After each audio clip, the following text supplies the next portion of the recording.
are academically rigorous and fully appropriate to the curriculum intended by the institution.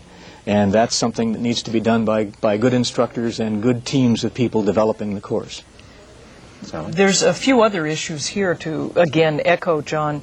One is we've been looking at this question very, very carefully to decide what are appropriate ways to really measure the quality of a distance learning or just a technologically mediated type of course. And we've come up with a number of measures that frankly are more stringent than are usually required in a face-to-face environment.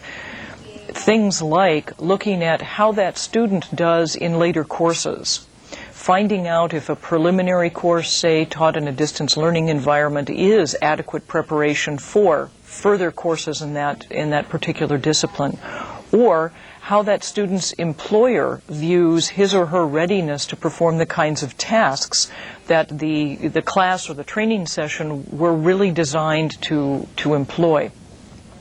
We're also trying to take a look at something that John has just mentioned, which is the whole notion of accrediting institutions. There has, in this country anyway, the United States, been a long tradition of institutions submitting themselves voluntarily to a number of oversights by their peers to determine whether or not the quality of their programs is sufficient to be called accredited, which gives it then license to do a number of other things. There is not a mechanism at the moment with regard to distance learning, and we have a project underway that is actually being sponsored by the United States federal government to develop the guidelines that can be applied to distance learning. And they're a little different. They have to do with being sure the students have the support they need, the faculty have the support they need to use the technologies. There are measures of the outcomes in terms of the students' abilities to perform once they have completed the program, and a number of other variables that go a little beyond the normal kind of review that an institution may have. We have our last call in this session from Ciudad Victoria, the Universidad Autónoma de Tamaulipas. Welcome, your question.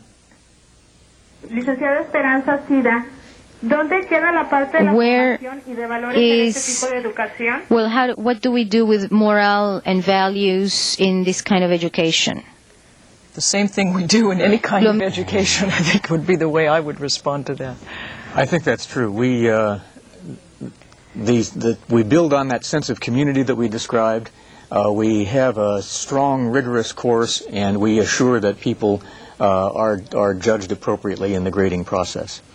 Is it that because it's a technological medium, we tend to think of technological content, but in fact the humanities and the arts and values and all that can be taught as they would be in any other medium? Oh, sure. Absolutely. Yeah. Okay. This is just a bridge. Let us continue with Module 2 now, where Dr. Johnstone explains what works in the distance education and training environment and why.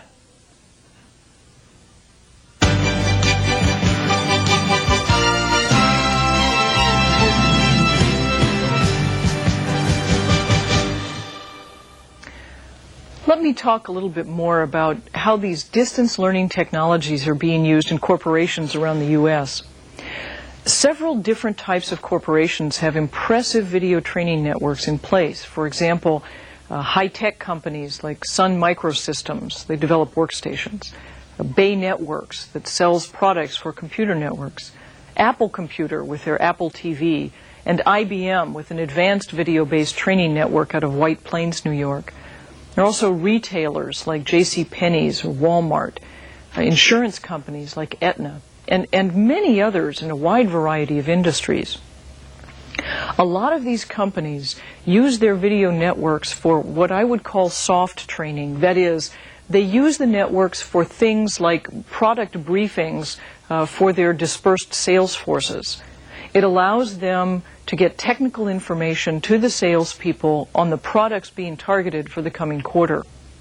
In the past, company used print material that would be mailed, or they might bring the sales force together a couple of times a year for face-to-face briefings, as Apple Computer used to do. Before they had Apple TV, they would gather their international salespeople in Hawaii twice a year. Needless to say, the use of these training networks allows more timely information to be available more frequently and at lesser cost to the company. There are some issues that my colleagues in the corporate sector have shared with me that are emerging as technological tools are integrated into the workplace, and these issues seem to parallel what we're finding in higher education.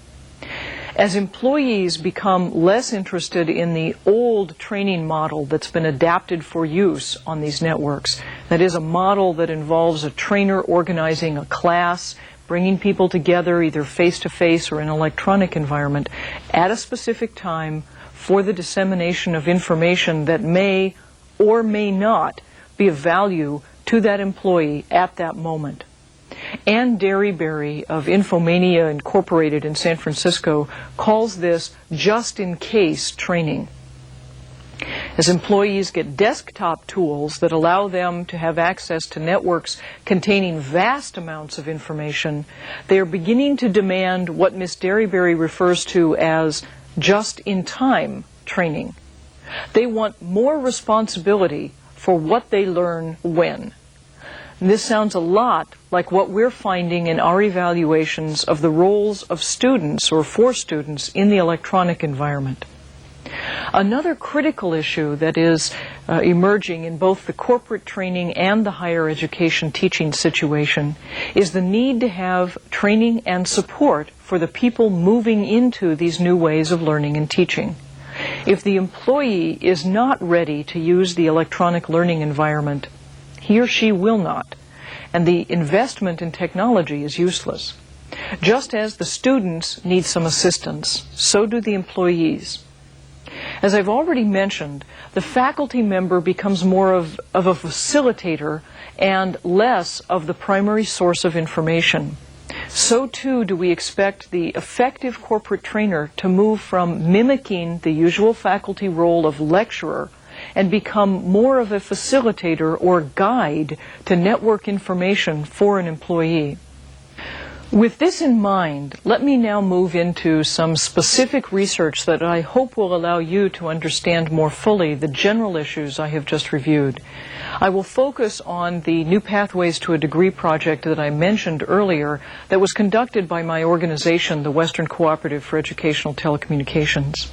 The 15 Western states that participate in the Western Cooperative cover a land area roughly equivalent to Colombia and Venezuela combined, and include both some of the most rural areas of the U.S. as well as some of the largest cities like Los Angeles and Seattle. Not only do we act as a clearinghouse for information in this area, but we also are able to broker electronic degree and certificate programs between states and work with member institutions to lower their costs for telecommunications projects and services. But let's get back to how distance learning works.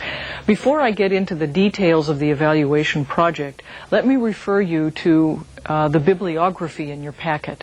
There are several articles looking at the topic of effectiveness in a general way, including one I wrote several years ago, about 5 years ago, for the Annals of the American Academy of Political and Social Sciences.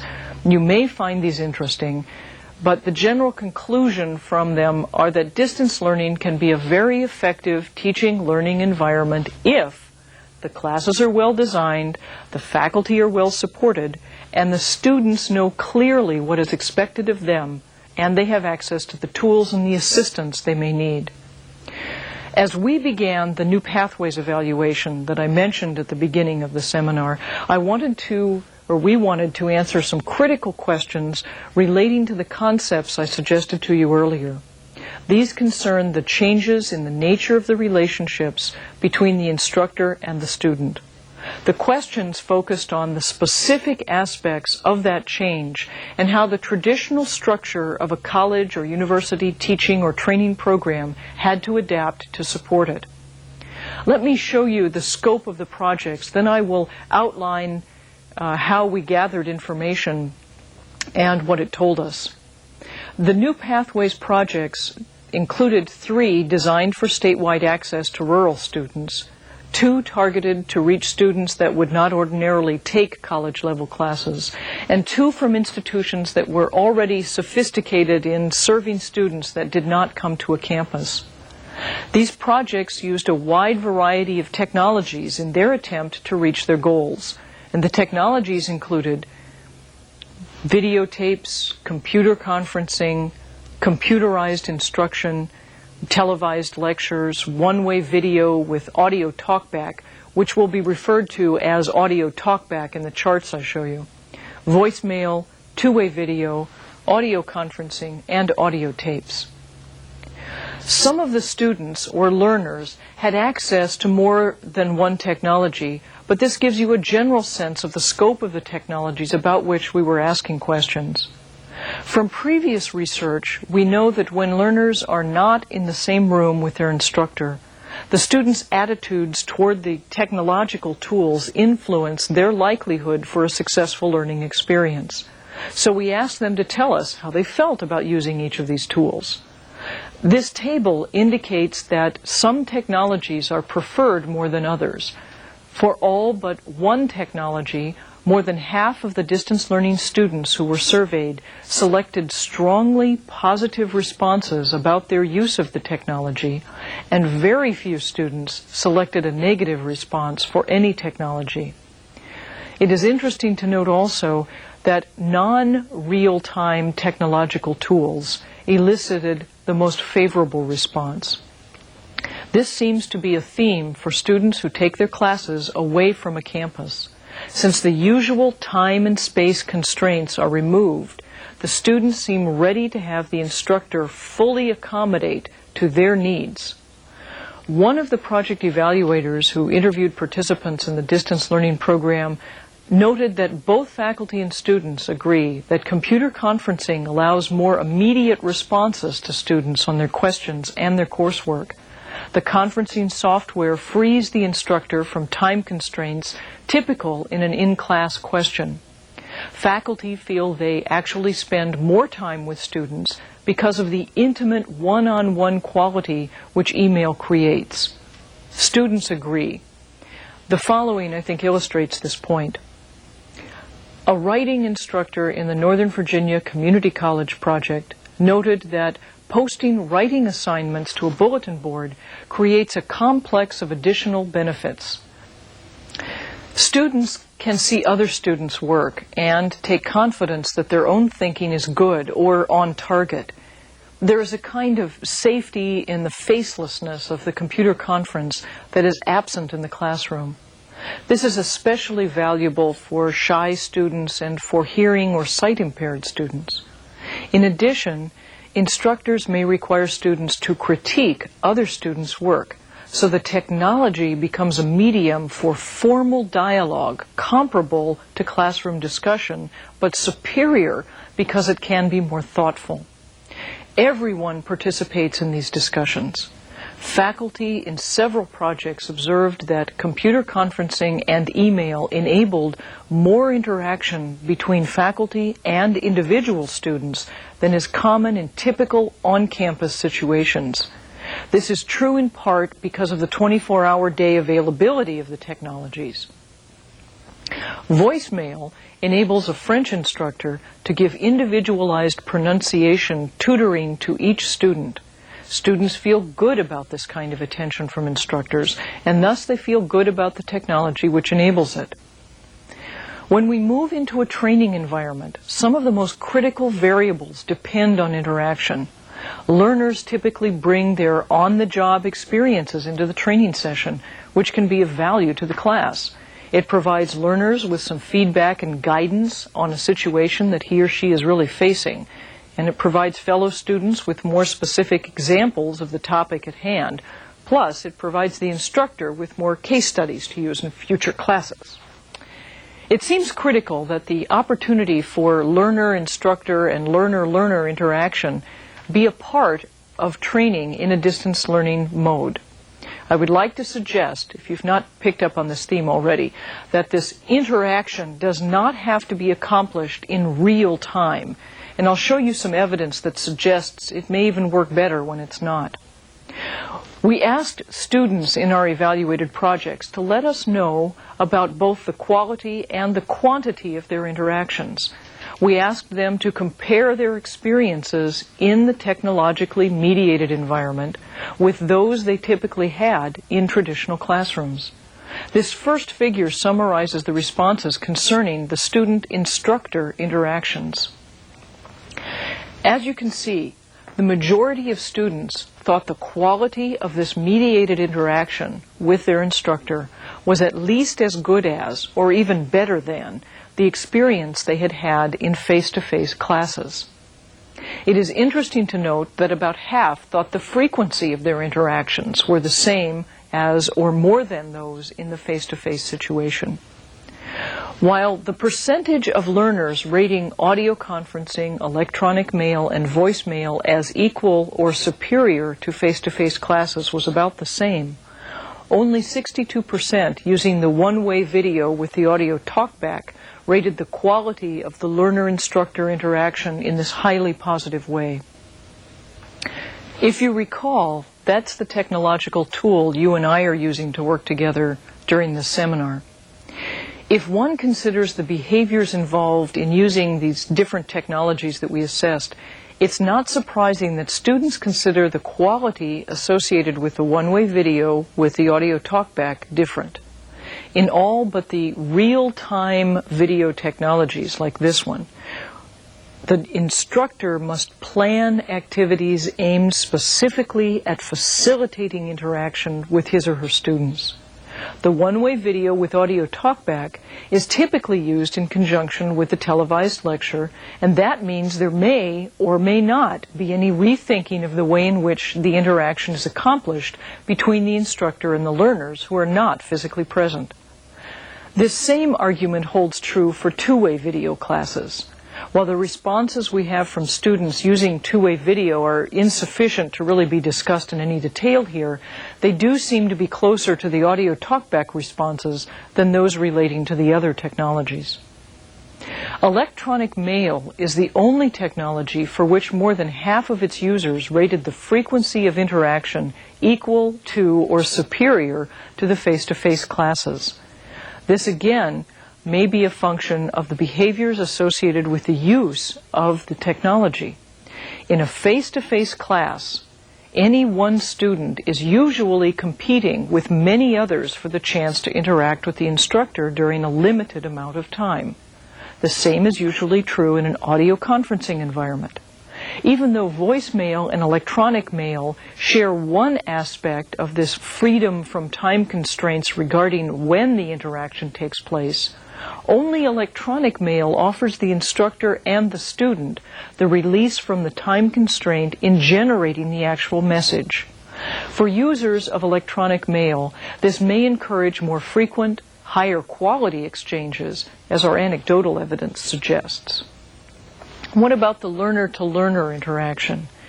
Can these technologies allow students to take advantage of their peers' knowledge and experiences that we regard so highly in a training setting? As the second figure indicates, over 80% of the students using electronic mail thought the quality of their interactions with other learners was unchanged or increased over their experience in face-to-face classes. Audio conferencing seemed to be the next best tool for high-quality peer interactions. It's interesting that even though more than half the students thought voicemail-mediated interactions were at least as good as face-to-face classes for learner-to-learner interactions, an even higher percentage thought the one-way video with audio talkback was too. The reason this is interesting is that the audio talkback technology is usually used in peer group settings anyway. That is, groups of students gather at remote sites to participate in the televised class session. Under most circumstances, voicemail, audio conferencing, and electronic mail are used by isolated students, yet they still seem to provide adequate opportunities for peer interaction. What do the instructors think about the interaction via these technologies? In order to determine whether the instructors and the learners were perceiving the same levels of usefulness regarding the capability and actual practices of interacting with one another, we asked the faculty members to compare their mediated experiences with those in the same classes they had taught in a face-to-face environment. They rated both the frequency and the quality of interaction, and we asked them to write out their answers to the questions, what differences have you noticed between the frequency and quality of interaction in courses using distance learning instructional technology versus more traditionally taught courses? The third figure summarizes the faculty responses to the rated comparisons. I do want to point out the number of faculty represented in each of these technological categories is about the same, that is 10 or 11 each. In comparing the faculty's perceptions and those of the students, which you just saw in the first figure, the learners thought the quality of interaction with their instructors was unchanged or improved least often with the one-way video audio talkback technology. On the other hand, the instructors rated the quality of their interactions with students highest with the one-way video audio talkback technology. 100% of the instructors using the one-way video with audio talkback component thought their interactions with students were at least the same as that they experienced in face-to-face classes. This tends to support an earlier argument that faculty need not radically rethink how they teach their class when they use this technology and, consequently, perceive it as about the same. Whereas, with the other three technologies we've discussed, they require that faculty consciously change their teaching strategies. These other technologies were still rated very high with regard to the quality of the interaction by the instructors. I'd also like to share with you some of the comments the faculty made in their written responses. Several mentioned the change in the mode of interaction without really commenting on how it was different. For instance, I spent more time interacting on the phone and in writing than in person. Others reflect the qualitative effect of the media. The following examples are characteristic of the responses from faculty using real-time video as the primary means of reaching out to students. The discussion stays on task on the air. No digressions. The listening skills improves and students focus more on the call-in comments. Students need greater encouragement to offer feedback to instructor. Interaction is less spontaneous. There is much less interaction. Students call voicemail with questions. It was much easier to initiate the interaction in a classroom course than in a televised lecture. These are the same types of comments that instructors using this technology have been making for the past 10 years. This is probably why many institutions are going beyond the on-the-air interaction as the only means for communication. Faculty using other technologies to interact with their students say things like, the role of the instructor changes from being all information concept provider to greater emphasis on working with students to use the information and technology. I have greater awareness of the individual students and his or her individual learning styles. Quality, more in-depth, one-on-one. This email does force an instructor to address the individual differences. It is more obvious that learners are at all different levels of achievement. Not all instructors agree, though, as indicated by the following comments. Electronic group interaction can never replace the face-to-face situation. I never felt connected with the students, mostly because I spent so much time, energy, and stress attempting to understand the computer. Phone lines are not great for assessing pronunciation. On the other hand, the student receives feedback on every word they write or speak, highly personalized feedback. Voicemail does give students unlimited access to the instructor. These comments are also characteristic, and they highlight the differences in what students and faculty do when they communicate using voicemail, email, or audio conferencing, as opposed to video lectures. This set of technology offers more intimate channels of communication, but they also require more preparation and the learning of new skills. They change the teaching-learning environment more radically than video-based technologies tend to do. It seems to become much more personal, and their use also demands greater rethinking of the training session.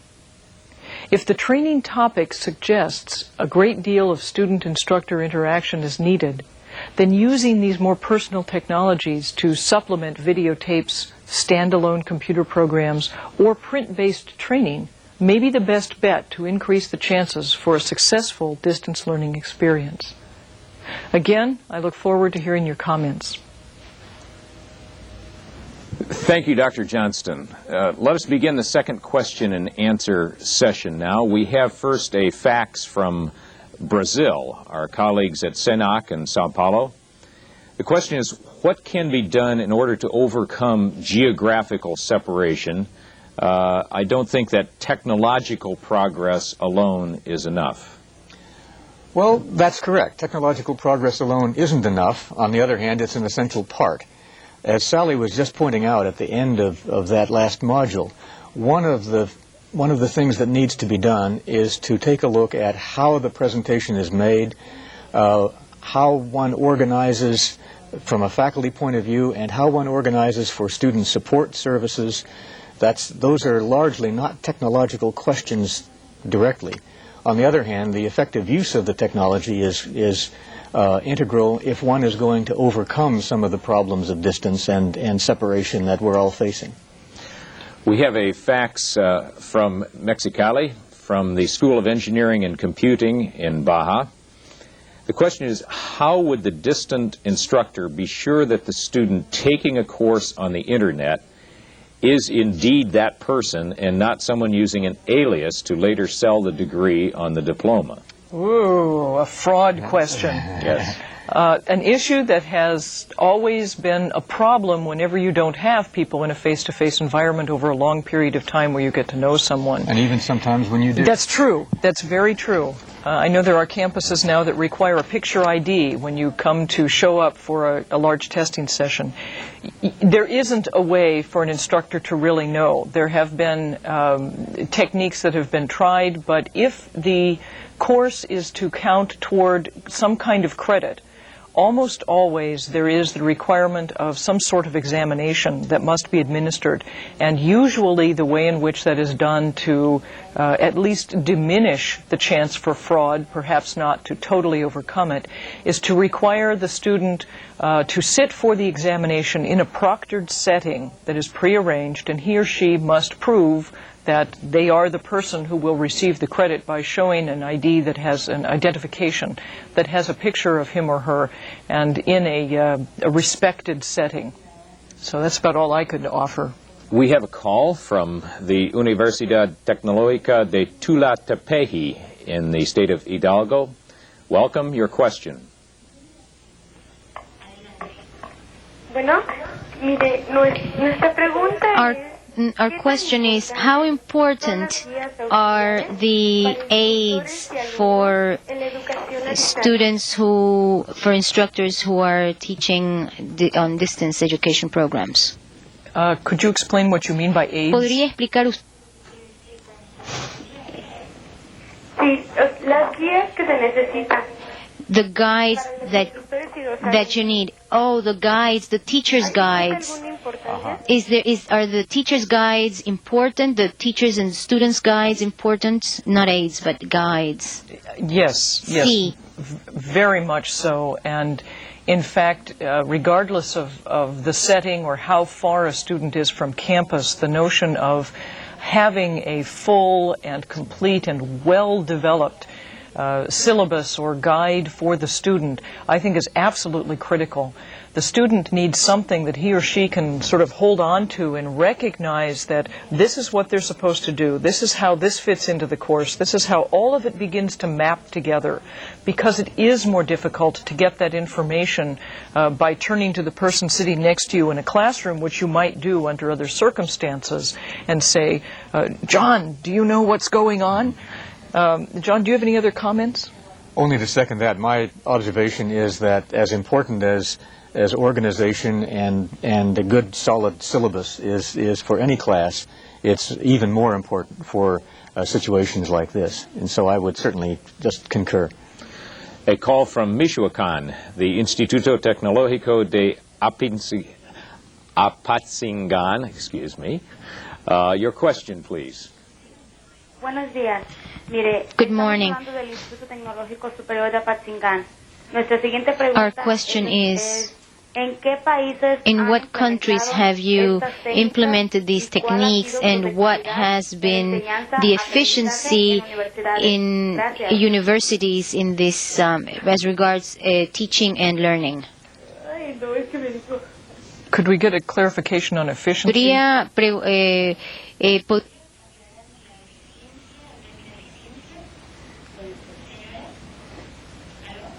Well,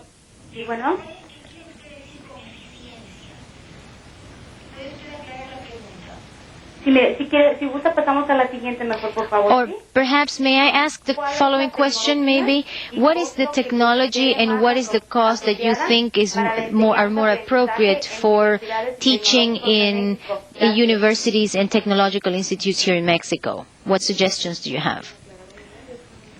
I think the whole range, just as we've talked about, and again, I think the questions are the same as they would be anywhere. That is, what it is that the university, or we really have to take it down to an individual teacher, needs to accomplish with his or her students, and trying to use whatever technologies are available and beginning to translate those into use.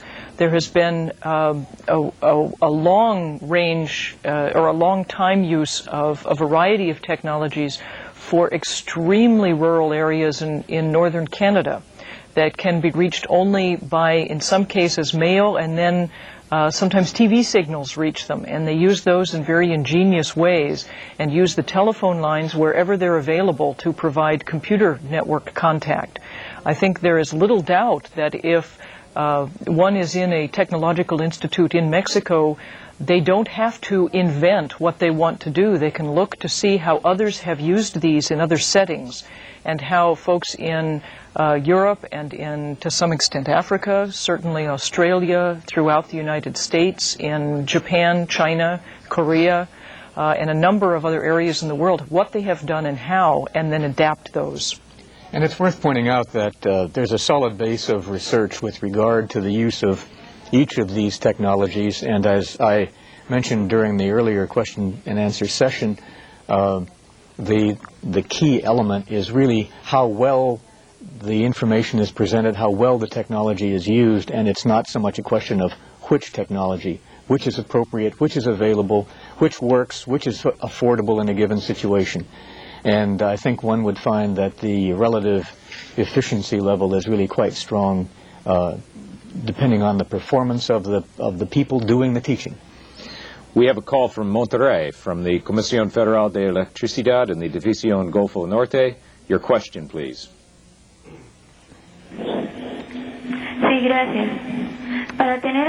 In order to have access to these courses, these distance education courses, do we need to know something about engineering, computing, programming? Oh, you mean in order to use the facilities, in order to use the equipment? I think the answer is not really. That is, from an engineering or technical point of view.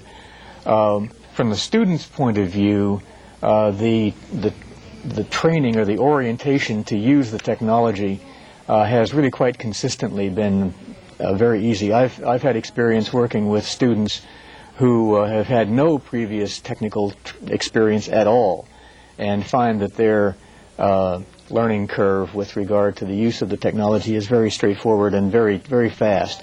With regard to the people who are setting up the facility, obviously it's important for people who understand how to install the system to do the installation. But from the standpoint of pedagogy and from the standpoint of the student, technical background is not required.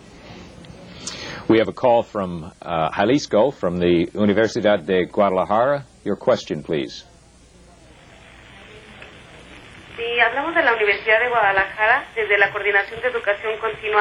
This is from the Guadalajara University, from the Distance Education Center. How can you rescue in distance education all the non-formal teaching situations or like attitudes, expressions, which do happen when you have a face-to-face environment or face-to-face learning situation? Yes, as Sally was pointing out in the very first part of her comments, one of the hazards